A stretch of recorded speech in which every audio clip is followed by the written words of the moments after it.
అంటే ఇవన్నీ రాజకీయాలకు ముడిపెట్టకండి. నేను ఒకటే చెప్తున్నా, ఇది ఈ దేశ ప్రజలకు మేలు జరుగుతుంది. ఏ ఒత్తిడితోనైనా నిర్ణయం తీసుకొని, ఏ అవసరంతోనైనా నిర్ణయం తీసుకోండి. అంతిమంగా ఈ బలహీన వర్గాలకు న్యాయం జరగాలి. ఇప్పుడు రాజకీయపరమైన వివాదాలను ఆరోపణలు చేయడం మొదలు పెడితే ఆ వర్గాలకు నష్టం జరుగుద్ది. మేము ఆరోపణలు చేయదలుచుకోలే. నేను ఈ సందర్భంగా ఏ ఒత్తిడితోనైనా ఏ అవసరం కోసమైనా చేయడం ద్వారా నిజమైన లబ్ధి బలహీన వర్గాలకు చేరాలి. అదే మా లక్ష్యం, రాహుల్ గాంధీ గారి లక్ష్యం, మా లక్ష్యం, ఈ వేదిక మీద ఉన్న ప్రతి ఒక్కరి ఉద్దేశం అదే. కాబట్టి మేము దీన్ని ఏ ఎన్నికలకు ఏ రాజకీయ వివాదాలకు మేము ముడిపెట్టదలుచుకోలేదు.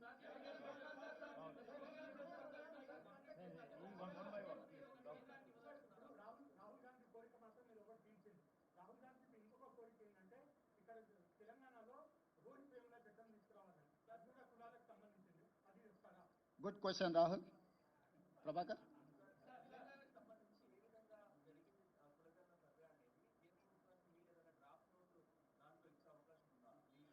మేము ఆల్రెడీ ఆ నివేదిక పంపించినాము.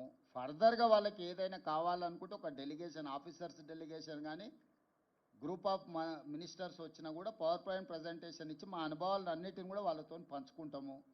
వాళ్ళు ఇక్కడికి వచ్చిన సమాచారాన్ని ఇస్తాం, లేదు మమ్మల్ని రమ్మంటే కూడా ఢిల్లీకి వెళ్తాం. ఇక్కడ రాజకీయంగా పంతాలకు పట్టింపులకు మేము పోదలుచుకోలేదు. ఈ ప్రక్రియ పకడ్బందీగా చేసి సరైన సమయంలో మనం చేస్తే వీళ్ళందరికీ మేలు జరుగుతుంది. వీళ్ళ కోసం ఒక మెట్టు దిగడానికి కూడా, బలహీన వర్గాల కోసం ఒక మెట్టు దిగడానికి కూడా మా ప్రభుత్వానికి ఎలాంటి భేషజాలు లేవు.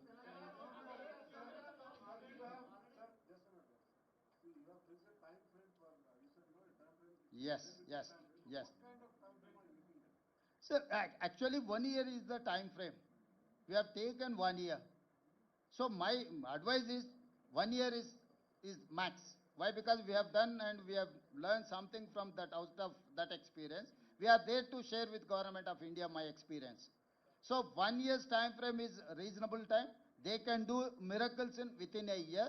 I don't know how Government of India is going to take on a decision. That is why I have told you, discuss with political parties and stakeholders and civil societies. Then you will get some information or otherwise suggestions.